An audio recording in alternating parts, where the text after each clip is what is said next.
A group of cocky thugs mocked an elderly man in the park, calling him weak and insignificant.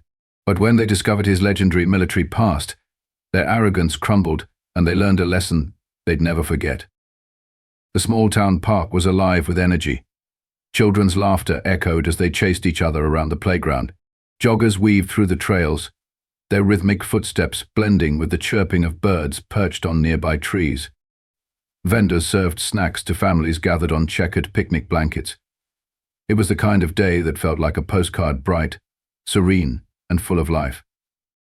James Carter sat quietly on a weathered bench near the fountain, a stark contrast to the lively surroundings. His posture was upright, his hands steady despite the years etched into his dark, wrinkled skin.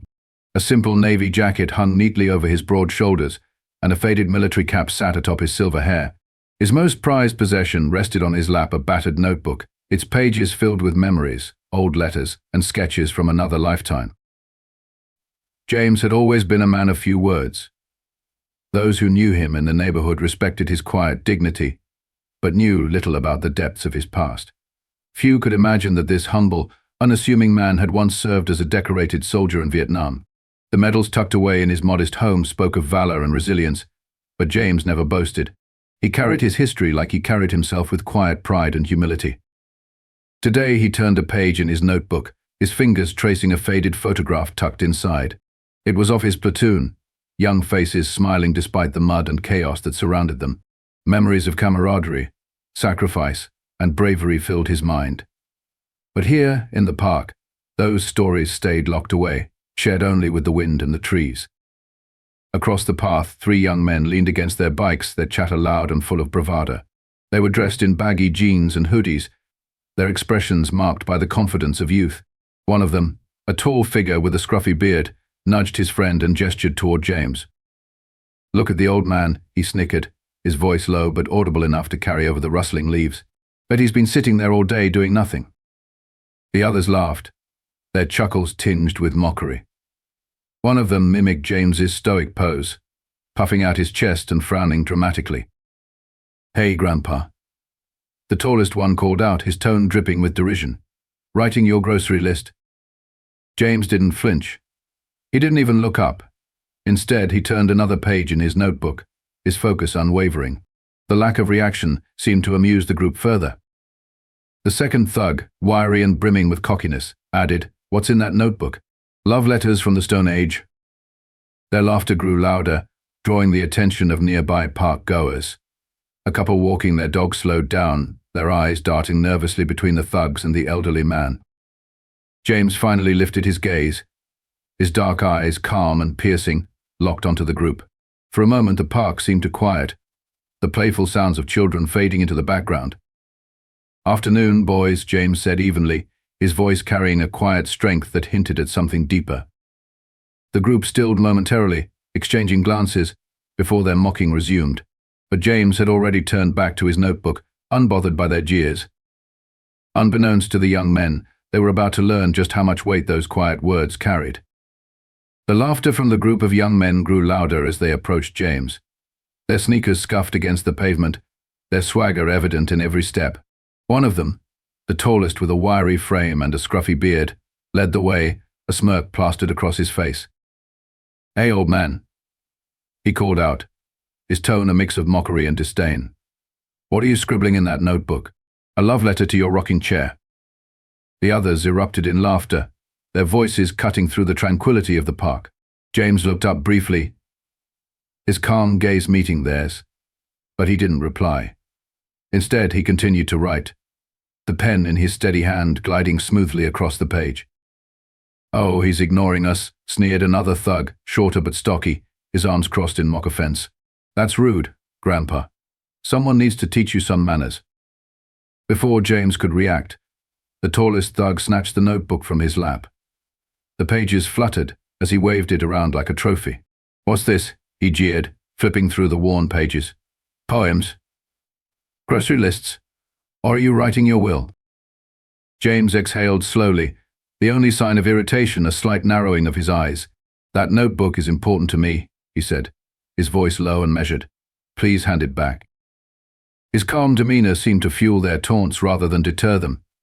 The shorter thug grabbed the notebook, glancing at a faded photo tucked inside. "Oh, look at this," he mocked, holding it up for the others to see. "Who are these guys?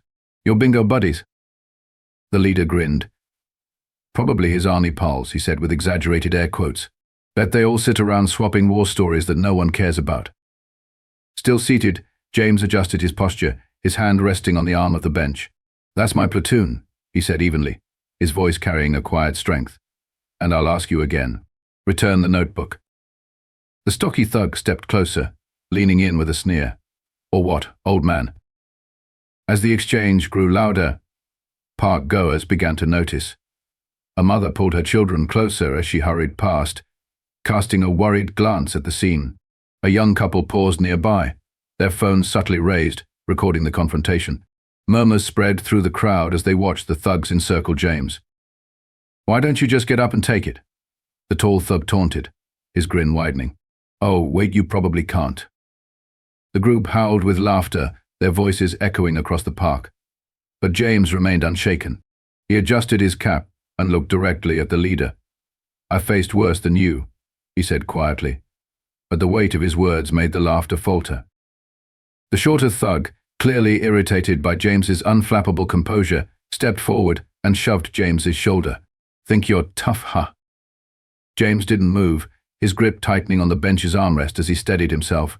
Slowly he stood, his tall frame imposing despite his age. His voice, calm yet commanding, broke through the tension. "You have no idea who you're dealing with." For a moment, the group hesitated, their bravado wavering under James's piercing gaze. The crowd murmured, sensing a shift in the atmosphere.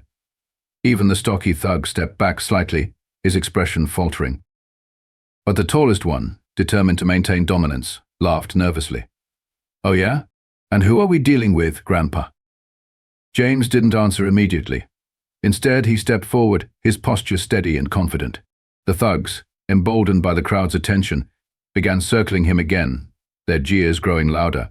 But James didn't flinch. "You'll find out soon enough," he said, his tone carrying a warning that sent a ripple of unease through the group. The park seemed to hold its breath as the confrontation hung in the air, the balance of power beginning to shift in ways the thugs couldn't yet comprehend. The tallest thug held James's notebook, flipping through the fragile pages with little care, his mocking laughter loud enough to draw the attention of passers-by. "What is this, old man?" he jeered, holding it up like a trophy. "Your scrapbook of boring memories?" He flipped to a page filled with handwritten notes, faded from time. The group leaned in closer, eager to mock what they expected to be inconsequential ramblings, but their expressions began to shift as they skimmed the contents. "What's this?" the shorter thug muttered, pointing to a page. "Operation Ironclad, Delta Company. Is this some kind of joke?" Another thug, younger and less cocky, grabbed the notebook, scanning the carefully preserved letters and photographs tucked inside. "Wait," he said slowly, pulling out a worn photo. It showed a group of men in military uniforms, smiling in front of a helicopter. At the center stood a younger James, his expression serious but proud, a medal shining on his chest. "Looks like Grandpa was in the military," the young thug said, his voice quieter now. "Military?" The leader scoffed, snatching the photo. "That doesn't mean anything. He's just an old man now." James stood silently, his hands clasped in front of him, watching the group with an unyielding gaze. His calm presence made the thugs uneasy, but the leader pressed on, determined to maintain control. He pulled out another document from the notebook, a certificate. His smirk wavered as he read aloud, awarded the Silver Star for gallantry in action. "United States Army." The words hung in the air like a weight, and the crowd that had gathered began to murmur. "What the hell?" the shorter thug said, glancing nervously at James. "This can't be real." "Oh, it's real," James said quietly, stepping closer. His voice was calm but carried an undeniable authority. "Every letter, every medal, and every memory in that notebook is real. And it tells the story of what I've fought for: freedom, respect, and dignity. Things you clearly know nothing about." The leader's grip on the notebook tightened, his earlier bravado crumbling. He flipped through more pages, pulling out another photograph of James in uniform, shaking hands with a high-ranking officer. "What did you do?" one of the younger thugs asked hesitantly, his voice filled with a mix of curiosity and apprehension. James's eyes softened as he replied, "I was a soldier, a leader. I stood alongside brave men and women in Vietnam, fighting for this country, for its people, and for a future where no one would be treated as less than." The notebook revealed more, letters written to loved ones during battles, recounting moments of courage and loss. There were commendations for acts of heroism, including leading his squad to safety under heavy fire. Each item told a piece of a story that was far from ordinary. You were a hero," the young thug muttered, taking a step back, his expression shifting from mockery to awe. James met his gaze, his voice firm. "I'm just a man who did his duty. But let me tell you this, I've faced real danger, and I won't be intimidated by a group of kids playing tough." The leader's bravado faltered further, his eyes darting between James and the notebook. "So what if you were in the army? That was a long time ago. You're just an old man now." James took a deliberate step forward, his calm composure never breaking. An old man who still knows how to defend himself, and one who won't hesitate to teach you a lesson if you keep pushing. The shorter thug shifted uncomfortably, glancing at the leader for guidance. "Maybe we should just leave," he muttered under his breath. But the leader refused to back down. "We're not scared of some old war stories," he said, though his voice lacked conviction. The tension was palpable as James took another step closer, his presence commanding the space. He looked directly at the leader, his eyes unyielding. "I fought for your right to stand here and act a fool," he said, "but don't mistake my patience for weakness. You don't want to find out what happens when you push me too far." The crowd watching began to shift. What had started as a scene of mockery was now a moment of reckoning. Some whispered among themselves, others recorded every second on their phones. The younger thug, visibly shaken, handed the notebook back to James with trembling hands. I'm sorry," he stammered. James accepted it, nodding slightly. "Apologies don't mean much without action," he said, his voice calm but firm. The leader, however, stood frozen, his pride battling with the growing fear in his eyes. He opened his mouth to speak, but no words came out. James adjusted his cap, his gaze never leaving the group. "This is your last chance to walk away," he said. "Don't make me regret giving it to you." The air was heavy with tension, the power dynamic completely shifted. The crowd remained silent, waiting to see what would happen next. The leader finally broke eye contact, muttering something under his breath as he turned to leave. The rest of the group followed, their earlier arrogance replaced by shame and uncertainty. As they walked away, James watched them go, his expression unreadable. He glanced down at his notebook, smoothing the worn cover with a reverent touch. The crowd began to disperse, some offering James nods of respect. A middle-aged man approached him, his voice filled with admiration. "Sir, I just want to say thank you for your service and for standing tall today." James offered a faint smile, tipping his cap. "Sometimes, standing tall is the only option," he replied. The moment lingered as the park returned to its usual hum of activity. But those who had witnessed the scene wouldn't forget it anytime soon. James Carter, the quiet old man with a legendary past, had reminded everyone of the strength that comes from dignity, resilience, and an unshakable sense of self. The thugs, visibly flustered by the murmurs of the growing crowd, exchanged uneasy glances. Their leader, desperate to reclaim control, sneered at James. "So what if you were in the military? That doesn't mean anything now. You're just an old man sitting on a bench." Another thug chimed in, his voice filled with false bravado. "Yeah, your war stories are ancient history. Bet you can't even walk without that cane." Laughter rippled through the group, but it sounded hollow, forced. The crowd, now a mix of curious park-goers and supportive bystanders, shifted closer, their expressions skeptical of the thug's mockery. James remained seated, his calm demeanor unbroken. He adjusted his cap and looked up at the thugs with an unwavering gaze. "You're right," he said quietly, his voice cutting through the noise. "I'm just an old man now, but let me tell you something about that old man." The thugs fell silent, their smirks fading as James began to speak. "I was 22 years old," James began, his voice steady but tinged with emotion. "We were deep in the jungle, surrounded on all sides. It was pitch black, and the enemy was closing in. My platoon young men, scared out of their minds, looked to me for answers. They needed someone to lead them out of that chaos." He paused, his eyes distant as if seeing the memory play out in front of him. I had a choice: freeze up and let fear take over, or do what needed to be done. So I made a plan. I led my men through that jungle, avoiding traps and ambushes. We made it out alive because we trusted each other, because I refused to give up. The crowd was silent, hanging on every word. Even the thugs, who moments ago were jeering, stood motionless, their earlier confidence replaced with unease. James's voice softened, but his words carried weight. That night, I learned something about courage. It's not about being the strongest or the loudest. It's about standing firm, even when everything is against you. And I'll tell you this: nothing you say or do here will ever compare to what I faced out there. A young boy in the crowd tugged on his father's sleeve. "Dad, is he a real hero?" the boy asked, his wide eyes fixed on James. "Yes, son," the father replied, his voice filled with pride. "He's a real hero." Whispers of admiration rippled through the onlookers. A woman murmured to a friend, "I had no idea he was a veteran." Another man shook his head, his phone raised to record, saying, "This is what real strength looks like." The thugs shuffled uncomfortably, their earlier mockery now overshadowed by the quiet respect emanating from the crowd. Suddenly, an older man stepped forward from the crowd. His posture was straight, his face weathered but proud. Dressed in a jacket adorned with military insignia, he walked with purpose until he stood beside James. "This man is telling the truth," the veteran said, his voice firm. He turned to the crowd, gesturing toward James. "This is James Carter, one of the finest soldiers I've ever known. I served with him in Vietnam. We used to call him the Shield because he never backed down, no matter the odds." The veteran's words hit the thugs like a hammer. The leader swallowed hard, his bravado crumbling further. You knew him?" he stammered. The veteran nodded. "Knew him. I owe my life to him. A lot of us do. This man isn't just a soldier, he's a legend." The crowd erupted into applause.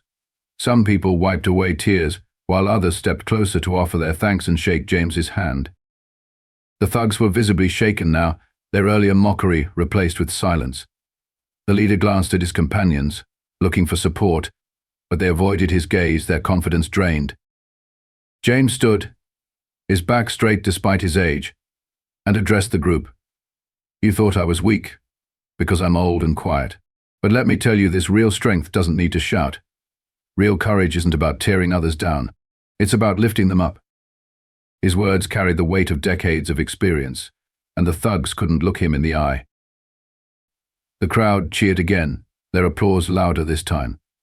A middle-aged woman called out, "Thank you for your service, Mr. Carter." Others joined in, their voices a chorus of gratitude and respect. James turned to the leader of the thugs, his expression calm but unyielding. "You have a choice," he said. "Walk away and learn from this, or keep going and regret it for the rest of your life. What's it going to be?" The leader hesitated, his pride warring with his newfound fear. After a moment he muttered, "We're leaving." He gestured to his companions, who quickly followed him out of the park without another word. As they disappeared, the crowd erupted into cheers once more, surrounding James and the other veteran with gratitude and admiration. James sat back on the bench, his notebook clutched tightly in his hands. The other veteran placed a hand on his shoulder, a silent gesture of respect. "You handled that perfectly," the man said. James nodded, his voice soft but resolute. "Sometimes you don't need to fight to win a battle. Sometimes you just need to stand tall and let the truth speak for itself." The park returned to its usual rhythm. But for those who witnessed the moment, it was a day they would never forget. James Carter, the quiet man on the bench, had shown everyone the power of quiet strength and earned the respect he so deeply deserved. The tension in the park began to ease as the crowd's disapproval became too much for the thugs to bear. Their earlier bravado cracked under the weight of onlookers' murmurs and James's quiet, commanding presence. Slowly they began to retreat, their smirks replaced with uneasy expressions. One of them, the youngest in the group, hesitated before stepping forward. His voice wavered as he said, I'm sorry. We shouldn't have treated you like that." His words hung in the air, raw and unpolished but genuine. The crowd watched silently, their eyes shifting between James and the young thug. James straightened in his seat, his eyes kind but resolute. He looked not just at the young man but at the entire group. "It's not me you need to apologize to," he said, his voice steady. "It's yourselves. Every person you hurt leaves a mark, not just on them but on who you're becoming." The crowd murmured in agreement, and a ripple of reflection seemed to pass through the group. The leader of the thugs, still hesitant to show vulnerability, mumbled, "We didn't mean any harm. It was just a joke." James's gaze sharpened. "Words and actions matter," he said. "What you call a joke can break someone's spirit. It can ruin a moment, a day, or even a life. Is that the kind of person you want to be remembered as?"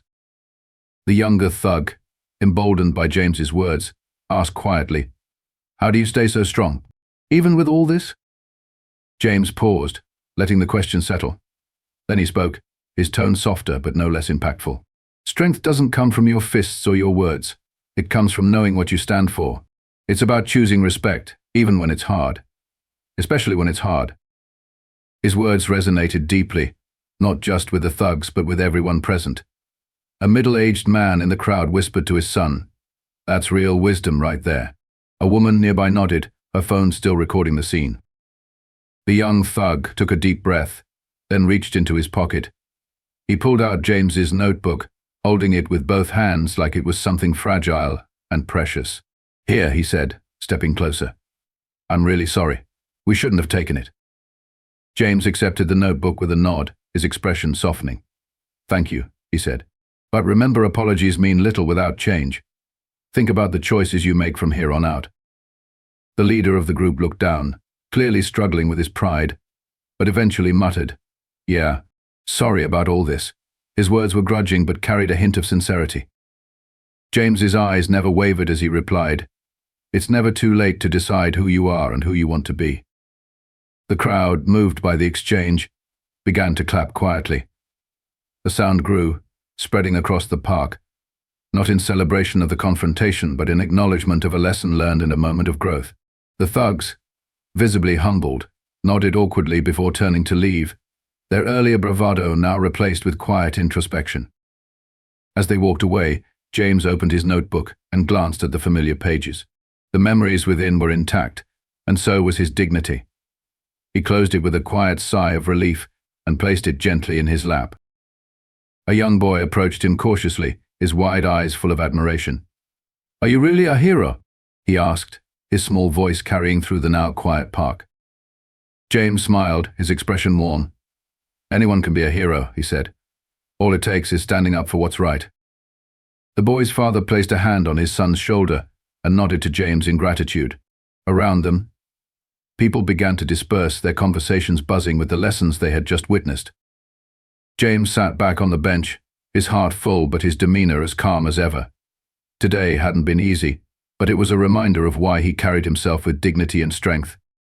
He looked out over the park, the sounds of children laughing and birds chirping once again filling the air, and allowed himself a rare, quiet smile. The air was filled with the sound of applause as James wheeled himself away from the confrontation, his head held high and his dignity intact.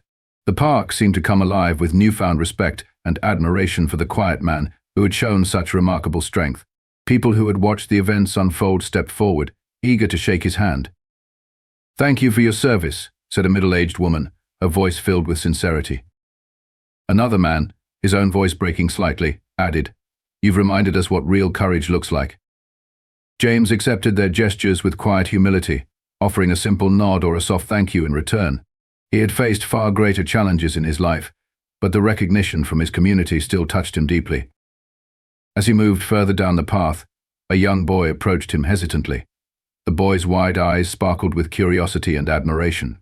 "How can I be brave like you?" he asked, his small voice carrying across the now hushed crowd. James stopped and leaned slightly forward, meeting the boy's gaze. His smile was warm, his tone gentle. "Courage isn't about not being afraid," he said. "It's about doing the right thing, even when you are. Remember that, and you'll always find strength when you need it." The boy nodded solemnly, clearly taking James's words to heart.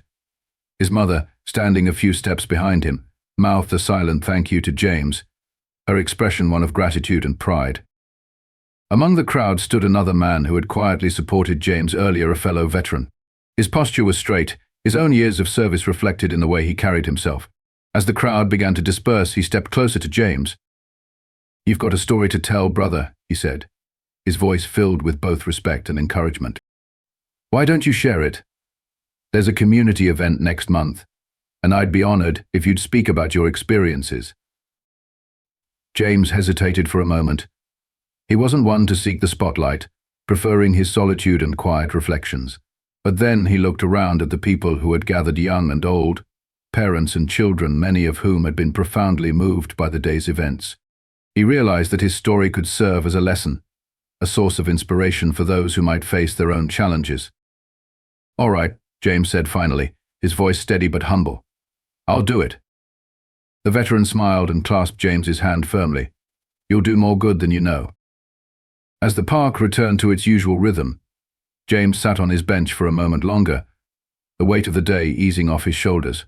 He had come here for peace and solitude, but he was leaving with something much greater, a renewed sense of purpose and a connection to the community that had shown him their gratitude and respect. For James, this was more than enough. The sun dipped low on the horizon, casting a warm golden glow over the park. James sat quietly on the same bench where the day's events had unfolded, his notebook resting on his lap. The air was still, punctuated only by the distant laughter of children and the rustling of leaves in the gentle breeze. James looked down at the notebook, his fingers tracing the worn edges of the cover. Inside its pages were memories of battles fought long ago, of friendships forged in the fire of war, and of lessons learned in moments of unimaginable hardship. Today, though, he thought about how the simple act of standing firm could resonate far beyond one moment. As he flipped through the pages, James reflected on the transformation he had witnessed. The thugs, who had approached him with mockery and disrespect, had left with a glimmer of understanding. Perhaps it was the stories of his service, or the crowd's unwavering support, that had started to chip away at their bravado. Whatever it was, James felt a small sense of hope that even they might find a path to better themselves. Out of the corner of his eye, James noticed the younger thug lingering near the edge of the park. The boy was speaking with the veteran who had stood by James earlier. Their conversation seemed earnest, the young man's head nodding slowly as he listened intently. James allowed himself a faint smile. Change didn't come easily, but the willingness to ask questions and seek understanding was a start. It reminded him of his younger self, navigating a world that often felt unyielding, learning that strength wasn't about dominance but about integrity and purpose. He turned back to his notebook, picking up his pen. The words flowed naturally, an unhurried rhythm capturing the thoughts that had been forming all day. "True strength lies in understanding, respect, and standing up for what's right," he wrote. The simple sentence carried the weight of his experiences and the wisdom he hoped to pass on. As James closed the notebook, he felt a sense of quiet fulfillment. He had come to the park for solitude, but he was leaving with something far more valuable, a reaffirmation of the power of resilience and the importance of sharing one's story. The sun dipped lower, its light casting long shadows across the park. James leaned back on the bench, watching as families packed up their picnic baskets and joggers slowed their pace. The day was ending, but its impact would linger. The ripples of what had happened today, he knew, would stretch far beyond the park. And for James, that was enough.